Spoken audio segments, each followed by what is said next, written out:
And radio is very important, was very important in England.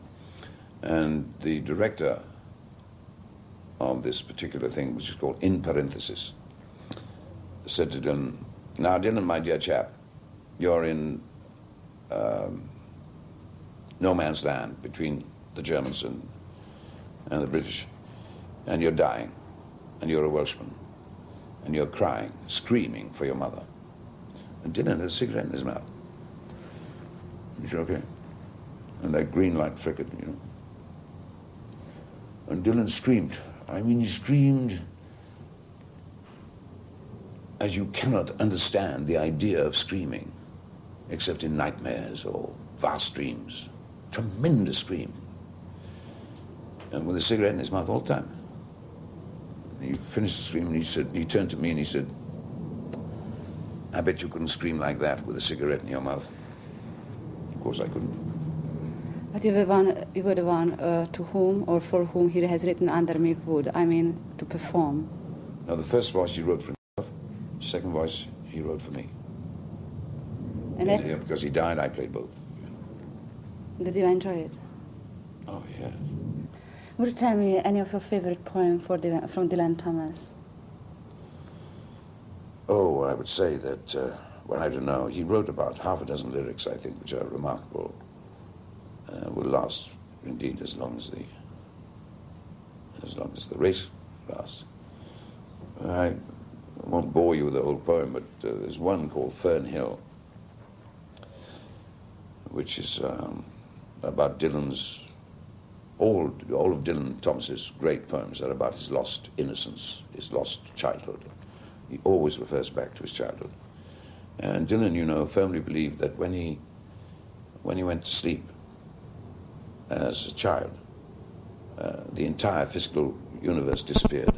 Everything went, and he was left suspended in some sort of strange space of his own invention. And also, Dylan never says going to sleep, he says riding to sleep. Because in the next room was his dotty grandfather, who forever was riding an imaginary horse through the middle of the night. So Dylan says, just part of the poem. He says, all the sun long it was running, it was lovely, the hayfields high as the house, the tunes from the chimneys, it was air and playing, lovely and watery and fire, green as grass. And nightly, under the simple stars as I rode to sleep, the owls were bearing the farm away. All the moon long I heard, blessed among stables, the nightjars flying with the ricks, and the horses flashing into the dark.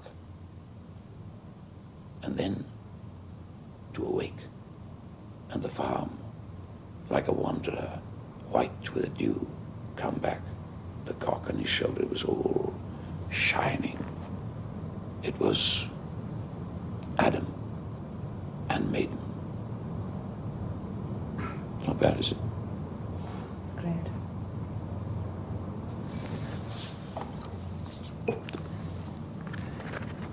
Great to hear. So far as I heard, you were in February in London when he was taken to Westminster Abbey, weren't you? Yes, I was there, yes. You were doing a reading there of Dylan Thomas I did poems? Under Milkwood. I did the same thing as usual. Was it how long ago have you been to London before this? Oh, For reading, I was there, to work, I mean? Yeah, to do this. Oh, maybe 4 years or something like that. Was it shocking for you? Was it a great experience? Well, it was great to be back with my own people, because everybody in that particular production was Welsh. And for the most part, they spoke Welsh, which is a very different language from English, as you know. And it was absolutely marvelous, because the Welsh accent, when they speak English, is very different from the way the English speak English, if you know what I mean. So, Dylan himself spoke with a Welsh accent. So when another kind of illustration of Dylan's inversion of the metaphor is a famous poem of his called "And Death Shall Have No Dominion." It says, now you listen to just the first stanza. It says, "And death have no dominion. Dead men naked, they shall be one with the man in the wind and the west moon. When their bones are picked clean and the clean bones gone, they shall have stars at elbow and foot. Though they go mad, they shall be sane. Though they sink through the sea, they shall rise again. Though lovers be lost, love shall not, and death shall have no dominion. Now, he says, and death shall have no dominion. Dead men, naked, they shall be one with the man in the wind and the west moon. Now, it should be the man in the moon and the west wind. He twists it round, he turns it inside out. There's a kind of wittiness of his. He's a witty poet.